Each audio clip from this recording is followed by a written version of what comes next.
ఒక చిన్న అడవిలో రెండు పక్షులు ఓగ్లా మరియు శామ్ ఒకే చెట్టుపై నివసించేవి. ఈ రెండు మంచి మిత్రులు. శామ్, నేను ఇక్కడ ఇంకా ఎక్కువగా ఉండలేను. ఈ చెట్టుపై మన జీవితం పరిమితంగా అనిపిస్తుంది. నేను కొత్త ప్రదేశం వెతకడానికి వెళ్ళిపోతున్నాను. నీవు కూడా నా వెంటరా. కొత్త చోట్ల జీవితం చాలా అద్భుతంగా ఉంటుంది. నువ్వు ఎంత చక్కగా చెప్పావో ఓగ్లా, కానీ నాకు ఇక్కడ ఈ చెట్టులోనే సంతోషంగా ఉంది. నేను ఈ స్థలంలోనే శాంతిగా ఉండాలని కోరుకుంటున్నాను. కొత్త ప్రదేశాలు అన్వేషించడం నాకు సాధ్యపడదు. నా హృదయానికి ఇక్కడే మనశ్శాంతి ఉంది. నీవు చెప్పింది సరే శామ్, కానీ నా ప్రియమైన మిత్రమా, కొత్త ప్రదేశాలు చూస్తే మనకు ఎంతో నేర్చుకోవచ్చు. జీవితం మొత్తం అన్వేషణ శామ్.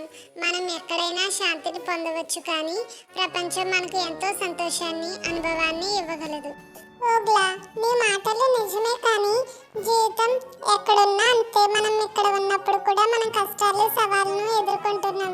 అయినా ఈ చెట్టులోనే నాకు ఏదో స్నేహం, విశ్రాంతి ఉంది. సరే శామ్, నీ ఇష్టం. అలా అంటూ ఓగ్లా కొత్త ప్రదేశాలకు వెళ్ళిపోతుంది. కొన్ని రోజుల తర్వాత తన అనుభవాలు చెబుతూ తిరిగి వచ్చేస్తుంది. నేను చూసిన ప్రదేశాలు, అనుభవాలు చాలా మధురమైనవి, కానీ నేను ఎన్నడూ శామ్ని మర్చిపోలేను. నా స్నేహం మరియు నిజమైన ఆనందం ఎప్పటికీ ఈ చెట్టులోనే దాగి ఉన్నాయి.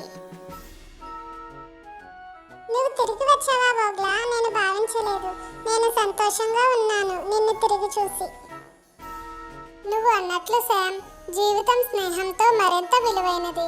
నేను వెళ్ళినా నువ్వు నాకు ఎంతో ముఖ్యమైన పక్షి.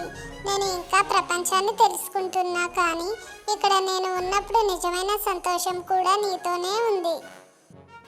అవును ఓగ్లా, నా మిత్రమా, ఎప్పుడు ఎక్కడికి వెళ్ళినా నా దగ్గరికి తిరిగిరా. మన స్నేహం ఎప్పటికీ ఉంచుకోవాలి.